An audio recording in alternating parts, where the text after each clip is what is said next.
Welcome to Propeller Breeze, the show for student pilots, sim fans, and everyone chasing that first solo and beyond.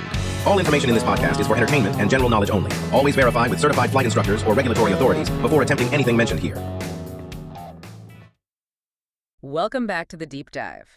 So, if you're in the middle of your flight training, maybe getting ready for that PPL check ride, you know it's not all about the big glass cockpit displays. Oh, not at all. It's really about the fundamentals. The Yeah, sure. cockpit's just a collection of sensors, and you have to understand every single one, how they fit together. And today, we're really focusing in on maybe the simplest looking instrument on the whole panel. It's one that's so easy to just glance at and ignore. The outside air temperature gauge. The OAT. Yeah, and it looks like something you'd see in a kitchen, but for a pilot, that little dial is your silent partner. It's predicting how your aircraft is going to perform or not perform. Right. It's basically your direct line to the thermodynamic reality of the air you're about to fly through. Exactly. I mean, if you don't get the temperature right, you don't get the air density right. And if you don't get the density right, you're just guessing how your plane will climb or even get off the ground. So our mission today is to pull apart the technical manuals on this. We're going beyond just what it is. We want to look at the beautiful mechanics of it, and more importantly, how you translate that number into real-world decisions about things like lapse rate and altitude. Okay, let's get into it. Okay, let's unpack this. So starting with the basics, the technical sources all describe the OAT gauge as, well, a simple and effective device. And that's key. It's simple on purpose. It is a purely mechanical device. And for it to work, for it to be effective, its placement is everything, right? The little sensing part has to be completely out in the free-flowing air. Oh, absolutely. It can't be sitting in the prop wash getting heated up or, near the engine exhaust. And that would throw the whole reading off. Completely. It needs a clean sample of the air you're actually flying through. Because that accuracy, that one number is the starting point for everything else. All the charts in the POH, the pilot's operating handbook, they all start there.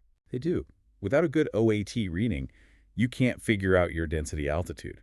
And density altitude dictates everything. Horsepower, lift, your entire safety margin. That makes perfect sense.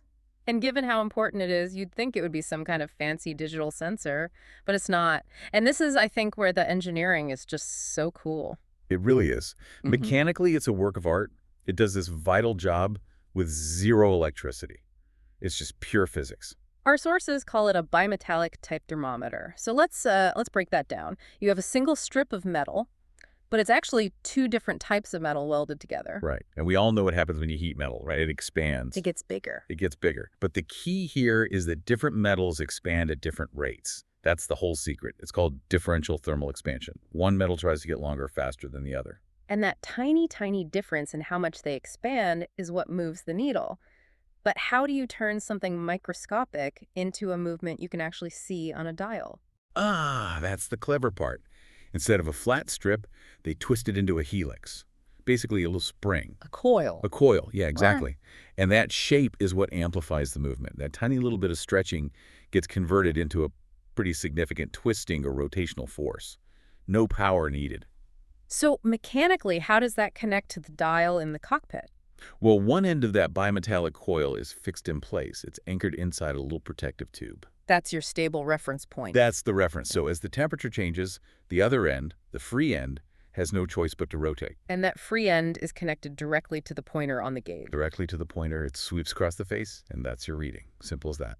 So this raises a question for me. If a digital sensor could be more precise, why do we stick with this? Why rely on this sort of old school mechanical tech? And that is the question every student pilot should be asking. The answer is it's about redundancy, independence. A digital system has so many failure points. It needs power. It has processors. It can be affected by interference or a total electrical failure. Exactly. And imagine you're in the soup. You have an electrical emergency. The one thing you can count on, the one instrument that's still talking to you about the outside world, is that little mechanical OAT gauge. It's always on. As long as it's not physically broken, it's working. It's working, it's robust, it's reliable. It doesn't depend on any other system in the aircraft. And in aviation, that is gold.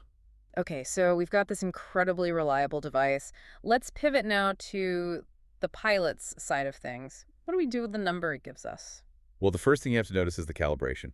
Is your gauge in Celsius or Fahrenheit, or maybe both? And for a student pilot, that's not just a trivial detail. No, it's a huge deal for your workflow. You have to be fluent. Your performance charts in the POH, they're almost always in Celsius. Yeah. But then you call a flight service, or you listen to the ATIS. And they're giving you the temperature in Fahrenheit. Often, yes. So you have to be able to make that conversion in your head instantly, especially when you're doing your takeoff calculations. There's no time to be fumbling with a calculator. Okay, so we're clear on the units. We have an accurate temperature, let's say it's 25 degrees Celsius on the ground. Where does this simple number become a powerful tool? What's the killer app here? It's all about understanding the relationship between that temperature and your altitude. We call it the temperature lapse rate. This is, without a doubt, a major topic for the check ride. So connecting this to the bigger picture, the OAT reading isn't just about what it's like on the ramp right now. No, it's about what it predicts for the entire column of air you're about to fly up through. Okay, so what is the lapse rate? Simply put, it's the rate that the temperature goes down as you go up. In a perfect standard atmosphere, we expect it to cool by about 2 degrees Celsius for every 1,000 feet you climb. But the real world is almost never standard. Almost never. And your OAT gauge, when you read it along with your altimeter, tells you the actual observed lapse rate right here, right now. And that is what tells you your density altitude. And density altitude is probably the single most important performance calculation that comes from this. It is the most important. Density altitude is just your pressure altitude corrected for whatever the temperature is doing. It's the altitude the aircraft thinks it's at. It's how the air feels to the wing and the engine. So for the student, let's break that down. To figure out density altitude, you need two things. Your pressure altitude, which you get from setting your altimeter to 29.92. Right. And your outside air temperature from the OAT gauge. That's it. And the OAT reading is so often the critical factor. I mean, think about it. Cold air is dense. Dense air is great for performance. Hot air is thin, and thin air is just, it's terrible. So if the OAT is hotter than standard for your altitude, your density altitude is going to be higher than your actual altitude. Much higher sometimes. So this raises an important question. What does a high density altitude actually mean for me, the pilot, sitting at the end of the runway? It means everything is worse. Your engine makes less power because the air has less oxygen. Your propeller is less efficient. It's biting into thinner air. Your wings are producing less lift. So you could be at an airport that's, say, 5,000 feet above sea level. Right. And on a really hot summer day, the OAT might be so high that your density altitude is actually 8,000 or even 9,000 feet. So even though I'm physically at 5,000 feet, my airplane is going to perform as if it's taking off from a mountain runway at 8,000 feet. Exactly. And that means you need a much, much longer takeoff roll. You might look in your POH and it says you need, I don't know, 500 feet of runway at standard temperature. But if that OAT gauge shows you it's 10 or 15 degrees hotter than standard, you look at the chart again, and suddenly you need 800 feet, maybe 1,000 feet of runway to get off the ground safely. That little gauge is your first and best warning. That is such a critical point. That number tells you if you're going to clear the trees at the end of the runway. It really is that fundamental. Now, what about in the air? As you climb, you should be watching that OAT gauge. It should be dropping steadily. If it doesn't, or if it starts to go up. That's a temperature inversion, the opposite of what's supposed to happen. Yes, and when you see that on your OAT gauge, it tells you something immediately about the air mass. What's it telling me? It's telling you that the air has become extremely stable. Stable air doesn't like to move vertically. So on one hand, that usually means smooth air, which is nice. A break from the bumps. Right? But it also traps everything near the ground. Haze, smoke, pollution, moisture. So if you see that inversion during your climb, you should expect that the visibility below you might be pretty poor. And if there's moisture, you could be looking at fog or low clouds forming. So you're constantly cross-referencing. You climb 1,000 feet on the altimeter, you look over at the OAT. If it hasn't dropped by about 2 degrees Celsius, you know you're in a non-standard, stable air mass. You got it. The OAT gauge becomes your own personal real-time weather sensor.